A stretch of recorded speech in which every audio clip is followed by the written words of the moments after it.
آج ہمارا موضوع ہے کہ مشکل کشا داتا گنج بخش کون ہے۔ 2 قسطیں میں پیش کر چکا ہوں، آج تیسری قسط ہے۔ اللہ تعالیٰ مجھے توفیق دی، اگر زندگی رہی تو انشاءاللہ مکمل کروں گا اس قصے کو، پوری کائنات تک یہ پیغام پہنچاؤں گا، کیونکہ اللہ تعالیٰ نے فرمایا بندے تو زمین آسمان تک گناہ لے کر آ، میری مرضی ہے، میں چاہوں تو پکڑوں، چاہوں تو چھوڑ دوں، یہ میرا اختیار ہے، لیکن ذرے برابر بھی شرک کیا میں کبھی نہیں چھوڑوں گا۔ میں تیرے اس کے اوپر میں نے جنت کو حرام کر دیا جس نے مجھ سے شریک کیا، شرک کی۔ ہمیں شرک سے بچنا ہے، شرک اور بدعت جیسے موذی مرض ان سے بچنا ہے، کیونکہ یہ ان کو ہم اچھا سمجھ کر کے کرتے ہیں، جس سے لیے ہم برباد ہو جائیں۔ ہو شرک کیا ہے؟ ہم نے 2 قصے پیش کیے ہیں، ایک پہلی لڑائی جو بدر کی تھی، دوسری احد کی لڑائی۔ اس میں کیا ہوا؟ پہلے بدر کی لڑائی میں کافروں کے 70 بندے مارے گئے اور 70 کو گرفتار کیا گیا، جس کو فدیہ لے کر چھوڑ دیا گیا، کیونکہ وہ سارے رشتہ دار تھے، کوئی کسی کا بھائی تھا، کوئی کسی کا بیٹا تھا، کوئی کسی کا باپ تھا، سارے اپنے تھے۔ انہوں نے کہا شاید یہ ایمان لے کر آئے، اور ایمان لے کر بھی آئے، ان کو چھوڑ دیا گیا۔ اور اس پر بہقی کی حدیث حضرت علی رضی اللہ تعالیٰ عنہ فرماتا ہے کہ اس بدلے میں ان کو چھوڑنے میں اللہ کی ناراضگی اتنی ہوئی کہ اللہ نے 70 مسلمانوں کو شہید کروا دیا، کیونکہ یہ اس کا بدلہ تھا، کیونکہ اللہ تعالیٰ نے فرمایا جتنے بندے تو نے چھوڑے اتنے تیرے بندے مارے جائیں گے، کیونکہ وہ شہید ہو جائیں گے۔ یہ بہقی کی حدیث حضرت علی نے پیش کی، اور اس مارکے میں اللہ کے رسول صلی اللہ علیہ وسلم کے دانت مبارک شہید ہو گئے، مسلمانوں میں بھاگ دوڑ مچ گئی، اللہ کے رسول کا چہرہ مبارک خون سے لہولہان ہو گیا۔ اللہ کے رسول سے زیادہ کون ہے؟ کون ہوتا ہے دوسرا پیر؟ کون ہوتا ہے دوسرا فقیر؟ کون ہوتا ہے کوئی طاقت رکھنے والا؟ اللہ کے رسول سے کون طاقت رکھتا ہے زیادہ؟ تو اللہ تعالیٰ نے اپنے مقدس کلام میں کھول کے فرما دیا کہ اے میرے محبوب تو ان کو بتا دے، قُلْ لَا أَمْلِكُ لِنَفْسِي نَفْعًا وَلَا ضَرًّا إِلَّا مَا شَاءَ اللَّهُ۔ اے میرے محبوب ان کو بتا دو، مجھے یہ اختیار نہیں ہے اپنے جان کا کہ میں اس کو مصیبت سے بچا سکوں یا اپنا فائدہ ڈھونڈ سکوں۔ میں خود کو خود کے لیے کچھ نہیں کر سکتا سوائے اس کے جو اللہ چاہتا ہے۔ اللہ نے یہ تکلیف چاہی میں خود سے ہٹا نہیں سکا۔ حضرت علی بھی موجود تھا، 70 صحابی شہید ہو گئے ہیں، کسی کی مجال نہیں ہے کہ ان کی مدد کر سکے سوائے اللہ کے۔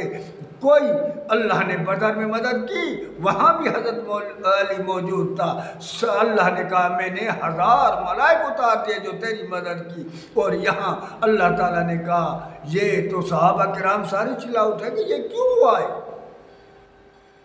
ہم تو اللہ کے دین کے لیے لڑ رہے ہیں، اللہ کے قانون کے لیے لڑ رہے ہیں، وہ اللہ کے دشمن ہے، وہ اللہ مشرک ہے۔ اللہ تعالیٰ نے فرمایا ان کو بتا دو، قُلْ هُوَ مِنْ عِنْدِ أَنفُسِكُمْ إِنَّ اللَّهَ عَلَىٰ كُلِّ شَيْءٍ قَدِيرٌ۔ یہ تمہارے نفس کی شامت ہے کہ تمہارے نفس نے جو کہا یہ اس کے وجہ سے ہوا ہے۔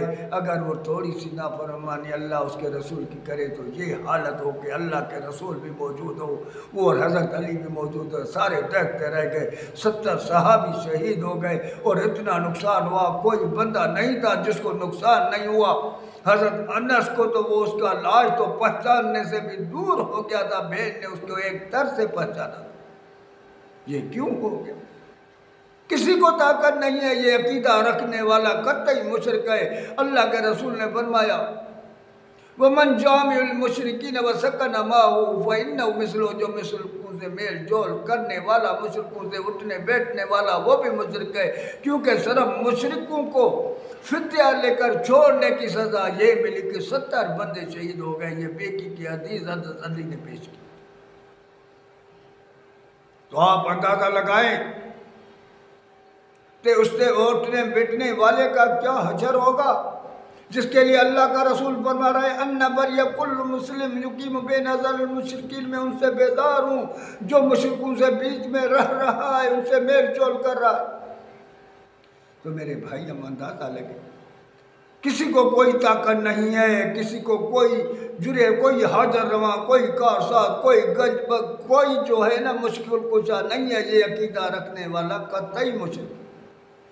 اللہ تعالیٰ فرماتے ہیں بھلا پوچھو تو صحیح، کل مرب السماوات والارض، وہ کون ہے جس کی حکومت زمین پر آسمان کا رب ہے، کھلانے پلانے والا ہے، بادشاہ ہے، حاکم ہے، وہ کون ہے؟ کل اللہ، ان سے کہہ دو کہ ایک اللہ ہے، اکیلا ہے، اس کا کوئی شریک نہیں ہے، وہ ایک ہے۔ کل افاتخذتم من دونی اولیاء لا یملکون لانفسہم نفعا ولا ضرا، ان سے پھر کہہ دو کہ اگر تم ایک اللہ کو مانتے ہو، ایک اللہ پر یقین کرتے ہو، تو دوسرے اولیاء کیوں لیے؟ اولیاء کا لفظ ہے، بت کا نہیں ہے، اولیاء کا لفظ ہے، اولیاء کیوں لے رہے ہو؟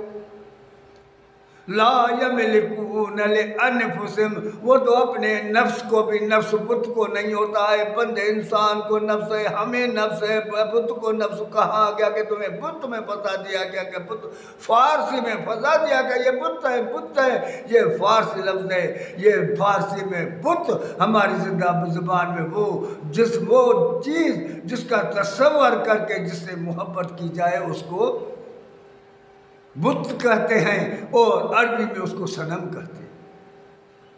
تو میرے بھائی تھوڑا سوچیں، ان سے ہٹیں جن نے ہمیں تباہ کیا ہے، ان کو کوئی طاقت نہیں ہے، کوئی حاضر رواں، گنج بخش، دستگیر کوئی نہیں ہے، ایک اللہ ہے، ساری طاقت اللہ کی ہے۔